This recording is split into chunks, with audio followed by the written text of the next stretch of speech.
দুর্বল কোস্টারিকার বিপক্ষে একের পর এক আক্রমণ সারিয়ে গোল না পাওয়ার আক্ষেপ নিয়ে মাঠ ছেড়েছিল ব্রাজিল। তবে দ্বিতীয় ম্যাচেই ঘুরে দাঁড়িয়েছে ভিনি রদ্রিগোরা। প্যারাগুয়ের জালে 4 গোল দিয়ে দুর্দান্ত এক জয় তুলে নিয়েছে সেলেসাওরা।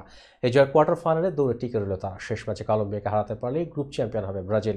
শনিবার আলিজান্ট স্টেডিয়ামে কোপা আমেরিকায় প্যারাগুয়েকে 4-1 গোলের ব্যবধানে হারিয়েছে ব্রাজিল। প্রথমার্ধে খেলা শেষে 3-0 গোলে এগিয়ে যায় সেলেসাওরা। জোড়া গোল করেছেন ভেনিসিয়াস, একটি গোল করেছেন সাভিও। দ্বিতীয়ার্ধের শুরুতে 1 গোল হজম করলেও পেনাল্টি থেকে ব্যবধান বাড়ান লুকাস পাকেতা। এদিন ম্যাচের শুরু থেকেই আক্রমণ করতে থাকে ব্রাজিল, কিন্তু বারবার প্রতিপক্ষের ডি বক্সে গিয়ে যেভাবে বল হারাচ্ছিলেন ভেনিসিয়াসরা 31তম মিনিটে তো হতাশই করে বসেন লুকাস পাকেতা। 35তম মিনিটে গোলের খাতা খোলেন ভেনিসিয়াস। এর 8 মিনিট পর ব্যবধান বাড়ান সাভিও। দ্বিতীয়ার্ধের শুরুতে আক্রমণাত্মক ফুটবলে ব্যবধান কমায় প্যারাগুয়ে। 48তম মিনিটে দূরপাল্লার তীব্রগতির শটে পোস্ট ঘেঁষে ঠিকানা খুঁজে নেন ওমার আলদেরেতে।